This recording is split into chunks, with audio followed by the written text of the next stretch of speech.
একমাত্র প্যান্ডেল কর্তৃপক্ষই আছে যারা আমন্ত্রণ না জানালে বাঁশ দেয় না। বাঁশ দিয়ে তারা কিন্তু আবার বাঁশ খুলেও নেয়। যাক, ওসব বিষয়ে গেলাম না, একটা সুন্দর বিষয় আলোকপাত করলাম। দেখে নিলে আমার প্যান্ডেল, কিসের প্যান্ডেল, কী প্যান্ডেল সবটাই তোমাদেরকে বলবো। এটা কিন্তু হচ্ছে আমাদের ঠাকুরঘর। ঠাকুরঘরের মধ্যে আমার শ্বশুর আর শাশুড়ির অষ্টধাতুর মূর্তি বসানো আছে, সাথে আছে রাধাকৃষ্ণ, সাথে আছে শিব, সাথে আছে তারাপীঠের চরণ। তো আমি একটু রেডি হয়ে গেছি। রেডি হয়ে কোথায় যাচ্ছি সেটা দেখো। মহাষষ্ঠীর ঘট পাততে বেলতলাতে। বেলতলার ঘরটা তো পাততে হয় জানো, মাকে আনার আগে অশোক ষষ্ঠী যেটা তোমরা করো, সেই অশোক ষষ্ঠী তো আমি করেই আছি। এই বাসন্তী ষষ্ঠীও হয় সেটা। তো ষষ্ঠী পুজোর উপাচার গোছাচ্ছি, ঠিক আছে। এবার উপাচার গুছিয়ে তোমাদেরকে একটু একটু করে পুরোটাই দর্শন করাবো। ঠাকুরমশাই এসে যেখানে ঘরটা বসবে, মা ষষ্ঠীর ঘর, সেই বেলতলাটা দেখো রেডি করার থেকে পূর্ণ রেডি হওয়া অবধি তোমাদের সবটা দেখালাম।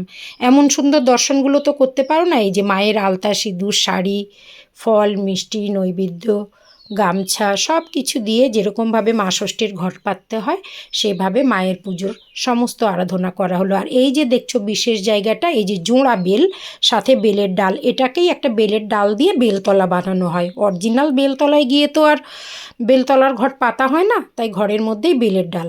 আর জোড়া বেল যেটা দেখছো, জোড়া বেল পাওয়া কিন্তু খুব মুশকিল হয়, কিন্তু ঠাকুরের ইচ্ছায় আমাদের বাড়িতে জোড়া বেলের অভাব হয় না, চলে এসেছে কিন্তু আমাদের বাড়িতে। ততক্ষণই ষষ্ঠীর ঘট পাততে পাততে মায়ের আগমন হয়ে গেল। মা চলে এসে তার নিজস্ব মন্দিরে মা বসে গেলেন।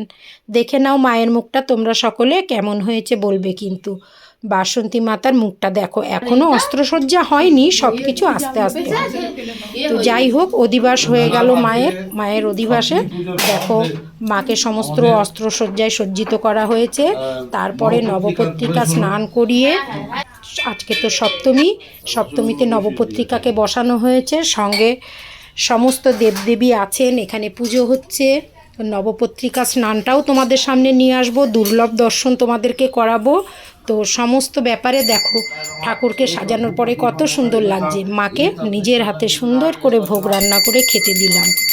আজ 27 বছর হলো আমার বিয়ে হয়েছে। 27 বছর ধরে মাকে আমি ভোগ রান্না করে খাওয়াই। আগে শাশুড়ির সঙ্গে হাত মেলাতাম, এখন উনি আর বেঁচে নেই। তো যাই হোক, সেই রীতি রেওয়াজ অনুযায়ী করে যাই। তারপরে মায়ের ভোগ হওয়ার পরে মায়ের আরতিটা তোমাদেরকে দর্শন করে নিলাম। সপ্তমীর দুপুরের আরতি এটা, তোমরা সকলে দর্শন করে নাও। সন্ধ্যা আরতি তো আরও জাঁকজমক হয়, দেখাবো। আর কাল তো মহা অষ্টমী, কালকের পুজো তো অনেক বড় ব্যাপার। অষ্টমী সাথে সন্ধি পুজো, নবমী অবশ্য কাল। তা পুরো এই যে ষষ্ঠী থেকে সপ্তমীর দুপুর অবধি তোমাদের সাথে আমি পুজো পরিক্রমা দেখালাম।